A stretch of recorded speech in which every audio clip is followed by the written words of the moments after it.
Iran से तू कौन मैं खामखा जबरदस्ती झगड़ा करने की आपको जरूरत क्या थी? इसलिए आपने जानबूझकर देश को संकट में डाला है। यह संकट आया हुआ संकट नहीं है, यह लाया हुआ संकट है। और इस लाए हुए संकट के सबसे बड़े जो प्रायोजित किया है जिन्होंने संकट, उसका नाम है देश के प्रधानमंत्री आदरणीय नरेंद्र मोदी जी। मान्यवर, आपने इस महत्वपूर्ण एप्रोप्रिएशन बिल पे मुझे अपनी बात कहने का मौका दिया।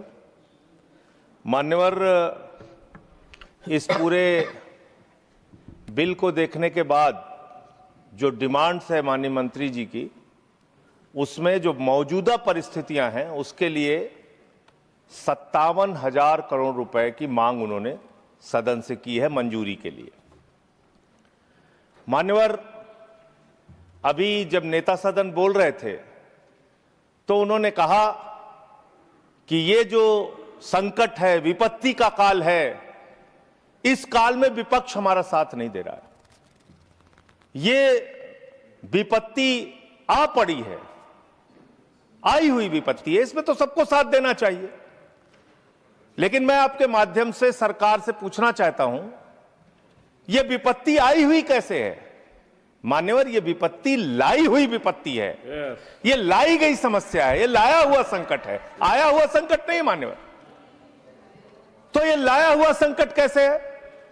देश की जनता को नहीं पता था मान्यवर, आपको भी नहीं पता था, हमको भी नहीं पता था, लेकिन आदरणीय प्रधानमंत्री जी को पता था, देश के विदेश मंत्री को पता था कि जो हार्मोज का समुद्री मार्ग है वहां से भारत की जरूरत का 60% कच्चा तेल आता है मान्यवर, और 50% भारत के जरूरत की गैस आती है, उसी रास्ते से आती है।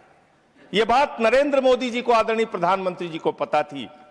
तो मैं आपके माध्यम से पूछना चाहता हूं कि जब वो हार्मोज का समुद्री मार्ग 60% से ज्यादा ईरान के रास्ते में आता है, ईरान के कब्जे में आता है, तो ईरान से तू कौन मैं खामखा जबरदस्ती झगड़ा करने की आपको जरूरत क्या थी? इसलिए आपने जानबूझकर देश को संकट में डाला है। यह संकट आया हुआ संकट नहीं है, यह लाया हुआ संकट है। और इस लाए हुए संकट के सबसे बड़े जो प्रायोजित किया है जिन्होंने संकट, उसका नाम है देश के प्रधानमंत्री आदरणीय नरेंद्र मोदी जी।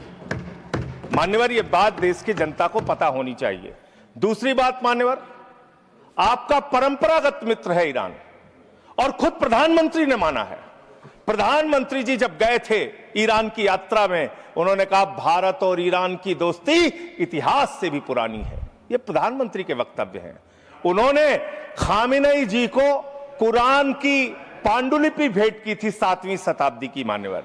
उन्होंने चाबार पोर्ट का समझौता किया था, जिसका बखान प्रधानमंत्री ने खूब किया कि भारत का व्यापार बढ़ जाएगा, पाकिस्तान की अब हमें जरूरत नहीं पड़ेगी, अब हम अपना एक अलग रास्ता बना के और भारत के व्यापार को बढ़ाएंगे। और वहां पर सरकार ने सैकड़ों करोड़ रुपए चाबार पोर्ट पे वेस्ट किया।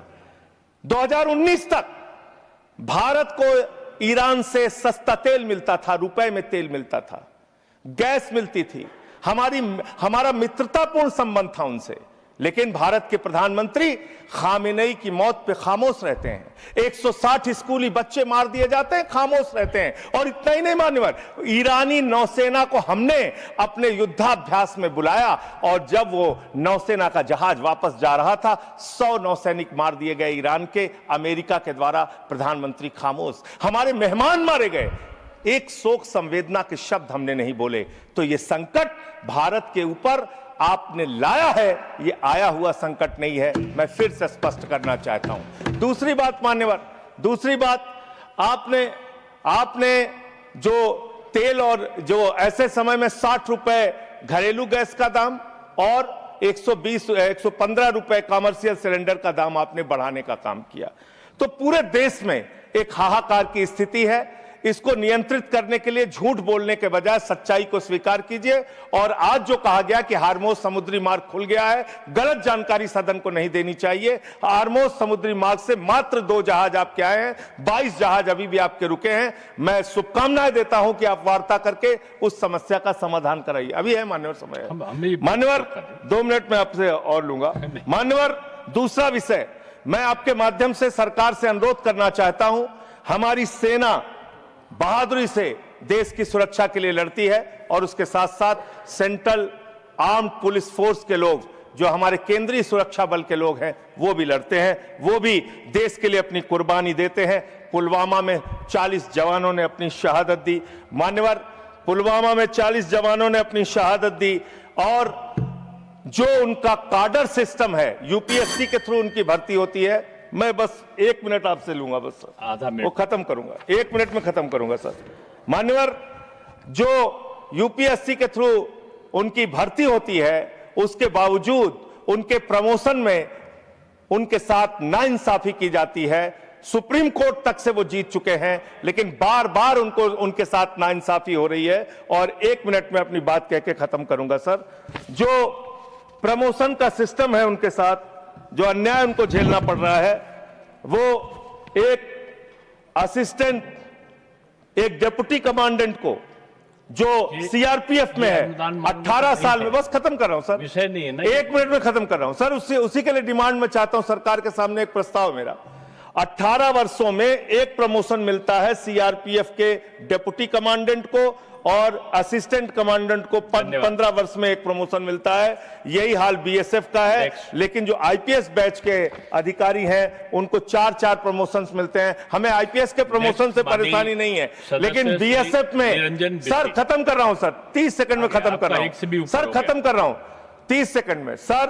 मेरा सिर्फ आपके माध्यम से सरकार से इतना अनुरोध है कि जो हमारे केंद्रीय सुरक्षा बल के जवान हैं, जो हमारी वो सेना है, उसका मनोबल कमजोर ना हो जवानों का, और उसमें आईपीएस को उनकी पोस्टों पे ना बैठाया जाए। जहां डीजी, डीआईजी, आईजी बनने में उनकी योग्यता है, उनको उस पोस्ट पे बैठाया। धन्यवाद उपसभापति महोदय। 3 मिनट्स। धन्यवाद महोदय। महोदय, पार्लियामेंट हमरो भारत सरकार